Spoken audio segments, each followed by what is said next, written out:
Hello বন্ধুরা, সবাই কেমন আছো? আশা করছি সবাই খুব ভালো আছো। ভাবছো তো যে দিদিভাই এটা আবার কী ভিডিও করছো? অ্যাকচুয়ালি গতকাল রাত্রে আমরা পাড়ায় সবাই মহিলারা মিলে সবাই পিকনিক করেছি। এখানে কোনো ছেলেরা ছিল না, শুধু মেয়েরা, মেয়ে, বউ আর বাচ্চারা। তো আমরা সবাই পিকনিক করেছি। সবারই একটা ইচ্ছা ছিল যে পুজোর পরে একটা সবাই মিলে পিকনিক করব, তো সেই কারণেই আমরা এখানে ক্লাবের মধ্যে পিকনিকটা করেছি। তো তোমরা দেখলে বিরিয়ানি হয়ে গেছে, মেনুতে আছে বিরিয়ানি আর চিকেন কষা। তো বিরিয়ানি হয়ে গেছে আর এখন চিকেন কষা হবে, তার প্রিপারেশান চলছে। তো আমি কিছু কাজ করে তারপরে ভিডিও করা শুরু করেছি, তোমাদের সাথে শেয়ার করতে হবে, তাই তো।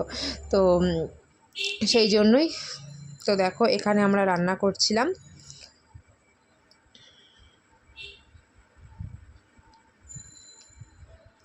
ওই যে পাশে একটা ডিম দেখতে পাচ্ছ, তো এখানে একজন আছে, আমার কাকিমা হয় আর কি।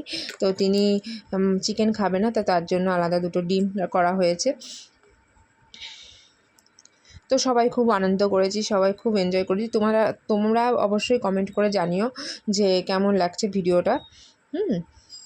আর এখানে স্যালাড কাটা হচ্ছে, দিদিভাই স্যালাড কাটছে। তো দিদিভাই আমাকে বলছে যে হ্যাঁ, আমাকে বেশি করে দেখাও, নাহলে সবাই বলবে এসে খেয়ে চলে গেছি। তাই আমিও বলছিলাম যে দেখো না, আমিও তো এত কাজ করেছি, কোনো প্রমাণ নেই। হ্যাঁ, এইসবে আর কি কথা হচ্ছিলো। তো এখানে ভেবেছিলাম যে মিউজিক্যাল চেয়ার খেলা হবে, তাই চেয়ারগুলো এরকম পাতা হয়েছে, কিন্তু অনেক রাত হয়ে যাওয়ার কারণে সেটা আর হয়ে ওঠেনি। আর রান্নাবান্না কমপ্লিট, এবার সবাই খেতে বসে গেছে। প্রথমে বাচ্চাদেরকে খাওয়ানো হয়েছে, তারপর আমরা পরে বসেছিলাম। অনেকটাই রাত হয়ে গেছিলো, তো এখন প্রায় 11:30 মতো বাজে। আর লাস্টে ছিল কোকাকোলা, স্প্রাইট, ব্যাস। বিরিয়ানিটা খুব সুন্দর হয়েছিলো, চিকেনটাও খুব সুন্দর হয়েছিলো।